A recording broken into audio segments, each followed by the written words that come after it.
Isu penghapusan honorer telah digaungkan dalam Peraturan Pemerintah Nomor 49 Tahun 2018.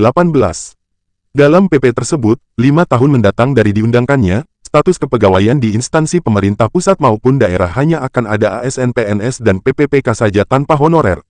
Jika merujuk pada PP No. 49 per 2018, artinya tahun 2023 tenaga honorer akan dihapuskan. Meski bisa saja ada aturan revisi, Menteri PANRB Abdullah Azwar Anas ternyata telah menyiapkan 3 skenario. Adapun skenario yang telah disiapkan Menteri PANRB tersebut sebagai salah satu antisipasi jika terjadi kendala atau masalah saat penghapusan honorer berjalan. Dari ketiga skenario yang telah dirancang, salah satu skenario terbaik tentang penghapusan honorer akan diterapkan oleh Kementerian PANRB. Sebelumnya, telah diadakan pendataan pada tenaga non-ASN yang bekerja di instansi pemerintah, baik itu pusat maupun daerah. Data honorer yang masuk ke sistem pendataan menjadi bekal pemerintah dalam menentukan roadmap penyelesaian tenaga non-ASN tersebut. Sementara itu, 3 rencana atau skenario dari Menteri PANRB terkait penyelesaian honorer akan didiskusikan dengan Menteri Keuangan, Sri Mulyani dan Komisi C DPR RI.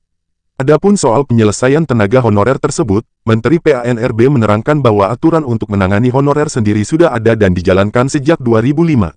Tidak berhenti sampai situ, penanganan dilanjutkan pada tahun 2012, 2018, 2019 hingga 2021. Jadi, sebenarnya warning untuk pengangkatan non-ASN ini sudah lama, jelas Anas. Lebih lanjut Menteri PANRB tersebut menjelaskan, ada fakta juga kalau non-ASN ini tidak ada, pelayanan-pelayanan kita bisa terganggu di kabupaten dan kota. 3 skenario penyelesaian tenaga honorer jelang penghapusan direncanakan Kementerian PANRB dengan terus melakukan koordinasi lintas sektoral. Untuk skenario pertama, honorer bisa saja diangkat seluruhnya menjadi pegawai ASN. Meski terlihat menguntungkan bagi para honorer, Menteri PANRB memandang skenario tersebut akan memunculkan beban baru bagi negara jika dilihat dari aspek kualitas honorer itu sendiri.